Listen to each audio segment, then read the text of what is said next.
9. And with the neon glow of the Good Vibe sign lighting the way, follow the short hallway that shot off in a perpendicular line from the living room, and here was the remaining second-floor bedroom. This was Zanna Kernodle's tiny dominion. Zanna, unlike the other girls, had needed to follow a much more complicated path to get to college. Her matriculation, in fact, was a miracle of perseverance. 20 years earlier, on the day Zanna was born, her mother had just received word that she could remove the court-mandated ankle monitor she had been toting around. Kara Kernodle had been picked up on drug charges, but the system had quickly cut her loose and placed her on probation. 5 months later, though, Kara, the new mother, got nabbed again for drugs, and this time the authorities were not so forgiving. She had to serve time, and this would become the dismal recidivist pattern of her life, a morose story documented in the pages of a long rap sheet. There would be more than 40 arrests, mostly for possession of drugs or drug paraphernalia. And there were other victims, too. She had been convicted of injury to a child for exposing her 2 daughters, Zanna and her older sister Jasmine, to drug use. Jeff Kernodle, Zanna's father, had his fair share of problems, too. He admitted in court that he had used meth, and he had also served a short sentence on a drug-related charge. Yet just when it seemed Zanna and her sister would become de facto orphans, shuttled off to the misery of a state facility, their Aunt Kim rushed in to give the 2 girls a chance at a better life. Kim's own children were grown, and her cozy timber home in Post Falls, Idaho, nestled in the towering tree line that climbed up the Coeur d'Alene Mountains, might just as well have come out of a fairy tale. Under Kim's steady, benevolent hand, the 2 young girls got to be 2 young girls, and Zanna got to indulge a playful, mischievous streak. As a 4-year-old, she'd, for example, come upon a can of Crisco in the kitchen and decided to lather the thick white paste all over her body as if it were a lotion, and then paint the bathroom walls with it too for good measure. Or she'd deliberately make a racket in her upstairs bedroom, knowing that it would be the signal for Auntie Kim to come pounding up the stairs and order her sternly back to bed. Only once she heard the heavy tread of her aunt's feet on the wooden stairs, Zanna would rush back under the covers and feign a deep sleep. Kim would play along, pretending to be perplexed by what had caused the noise, while Zanna, her eyes closed tight in a make-believe slumber, would struggle to suppress her giggles. It was a light-hearted game they'd play night after night, the aunt and her niece each getting a kick out of milking their respective roles. Then, after a happy 2 years living under Aunt Kim's protective wing, things got even better for Zanna. Her father turned it all around. Jeff got a job in construction, put in back-breaking hours, and soon was able to give the girls a home. And, reunited with their father, they flourished. Jeff, as if in turn, flourished too. Now officially divorced from Kara, he started his own firm, Kernodle Construction, and people liked his skilled, often artful work. Clients kept coming with new projects. In time, he was able to move his daughters into a sturdy 4-bedroom house with a spacious backyard and a fenced-in front lawn. Shoeshine, their dog, completed this once seemingly unimaginable picture of family happiness. Zanna grew up to be a teenage beauty. She had large, soulful brown eyes, long brunette hair, a soft mocha hue to her skin, and a gymnast's lithe body. Starting in elementary and then all through junior high, she had spent her afternoons after school at the Flip-Flop Gymnastics Academy. Most weekends she'd travel to tournaments around the state, the little girl in the blue and white leotards, her pigtails of hair tied with bows, and time after time, a necklace of medals hanging from her neck by the end of the competition. At Post Falls High, Zanna was one of the cool girls, part of the crowd that always had something to do on a Saturday night, that got asked to all the dances. When there was a party, she'd be the one in the half shirt and shorts, nails painted red, looking not just good, but in control. Emily, her bestie, would share a picture of a serious teenager, one carrying herself with a confidence that many found intimidating. "Bring it on," Zanna seemed to be taunting, another friend agreed. And put Zanna on the volleyball court, and you'd see this edge too. She was always the one jumping high to intercept the ball in midair and then, with a wallop, spike it hard over the net. In high school, she lettered in track and soccer, as well as volleyball, and no matter what the sport, Zanna played to win. She hated losing, one of her teammates would remember. Zanna had large ambitions, even if they were still taking shape. One day she'd fantasize with Emily about their dream weddings. The next she'd predict she would always be single. and she wasn't too embarrassed to post on social media. I would just like to admit that I have no idea what I'm doing. Yet when it was time to get serious, Zanna would show her mettle. On the mortarboard she wore to her high school graduation in 2020, amid a decorative drawing of flowers and birds, she pledged with an almost palpable determination, "For the lives I will change." When the summer was over, she headed off to the university in Moscow. She had her heart set on being a Pi-Phi, and so of course she got in. As for her studies, when it came time to declare a major, she'd put down marketing, but without any real commitment. She'd repeatedly tell people that you go to college to figure out what you want to do. It was foolishness to have your mind made up at 20. Plans fall in the making, she was fond of saying.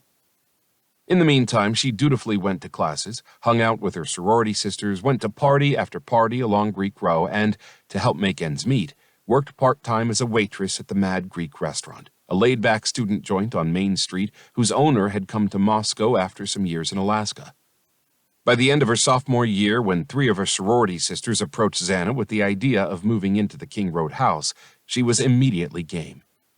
She had reached the stage of her young life when it seemed the time had come to make a clean break from all the annoying rules and overbearing restrictions that came with living in a sorority house.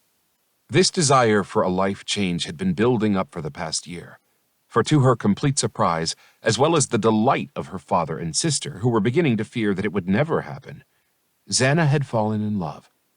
And Zanna, who had been in many ways looking for love since her childhood when both her parents had been taken from her, now loved the only way she knew how.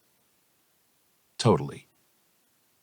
While Zanna's parents were the sort who, at least in her early childhood, had been separated from their daughters, Ethan Chapin's mother and father had been cut from a different mold entirely. Jim and Stacy Chapin had been set on building a sturdy and affectionate life for their family, and with a surprising easiness, they had done precisely that, and even a bit more. The Chapins had an owner's interest in Pacific Belting Supply in Mount Vernon, Washington. The town was in the northwestern corner of Washington state, plunked down on the snaking banks of the Skagit River and hemmed in by snow-capped mountains and thick evergreen forests. Famously, it was tulip country, carefully planted and tended fields stretching for miles and miles. The Chapins had a big house in town on a well-kept acre of land. And they also had a getaway home hewn from rough timber logs in northern Idaho, just 30 miles from the Canadian border on pristine Priest Lake. This, the locals would swear with deep conviction, was God's country, and by that they meant it was still pretty much as God made it. Yet best of all, the Chapins had a nearly instant family ready to fill the many rooms of their homes with laughter, horseplay, and, for years, the discordant sounds of novices making their way through the 12 major clarinet scales. The Chapins had 3 children, and each was born nearly precisely 1 minute after the other. Ethan came first, followed by his brother Hunter and sister Maisie. Since Ethan was the oldest of the triplets, even if by only minutes, perhaps it was only natural that he was their leader. They all played sports, lived for sports to hear their mom talk about it, but Ethan was always the star no matter what the game. That was true in soccer, where all 3, the 2 boys and their sister, played on the same Conway Middle School team in Mount Vernon. And at Mount Vernon High School, the 2 boys played basketball. Both were forwards, but Ethan, who was a sophomore, was already a towering 6'4". His brother, an inch shorter, had been a Skagit County All-Star year after year. Yet broad-shouldered, hulking Ethan was, his friends would tease, a gentle giant. He didn't so much stride as shuffle about, never, it seemed, in a hurry. And nothing could upset him. He'd always shrug setbacks off with an easy, affable grin. And so when COVID pretty much shut down his high school for both his junior and senior year and classes were online, not that he ever had too much truck with academics, he adjusted in his usual compliant way. Instead of going to school, he worked long hours furrowing and seeding in the tulip fields, or he'd head up to Priest Lake and bus tables at Hills Resort. Still, he didn't let COVID put too much of a damper on his socializing. He found time to be the slightly goofy, often tipsy clown, dancing in a woman's bikini top or playing beer pong dressed up as a hot dog. He was always the first on the dance floor, cutting his moves with an exaggerated playfulness. Ethan was the life of every party, and that was just how he wanted it to be.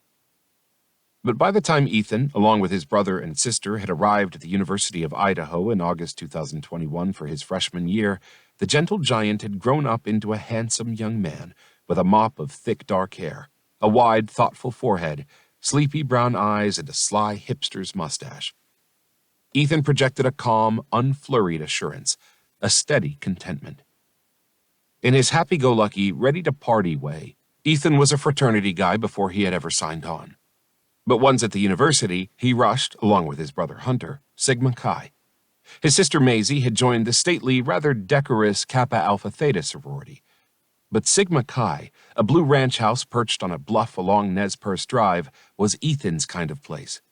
A big, disheveled man cave. The bunk beds were squeezed together in closet-sized rooms nearly side by side.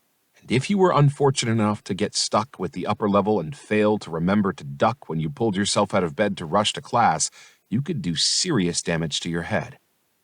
The bathrooms, seemingly last cleaned during the Clinton administration, were as inviting, if not as toxic, as a nuclear waste dump. The living room was dark, dingy, and reeked of stale beer. And the insouciant brothers were constantly forgetting to feed their house dog, a husky named Bolt. But the frat had a reputation for throwing bustling parties on a Saturday night, and Ethan, true to his convivial nature, was always the light-hearted giant holding center stage on the dance floor. It was at one of these frat house gatherings that toward the end of their freshman year, Zanna and Ethan met. Like many romances, it started first as a friendship. They were two young, good-looking kids, and they were cautiously taking their time to know one another.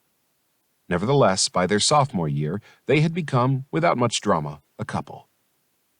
On a warm spring day, they'd go out golfing with friends on the university course, and Ethan would open his bag to reveal he'd left his clubs back at the frat house and had instead stocked up on 6-packs of Bud Light Lime, his drink of choice. Or Zanna, now pretty much part of the family, would come up to the Chapin summer home in Priest Lake, and there she'd be at the dinner table talking away with Stacy Chapin as Jim carried in the grilled burgers and hot dogs.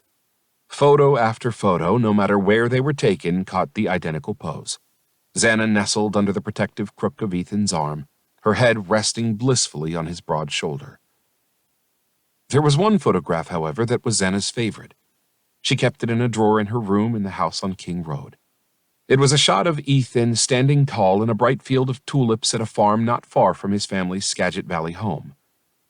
She cherished it because Ethan had told her that tulips, according to Turkish tradition, were considered a symbol of enduring love. And she had happily taken that knowledge to heart. But if Zanna had done a bit more probing, she would have discovered that the Dutch had a different view. For them, tulips symbolized the briefness of life.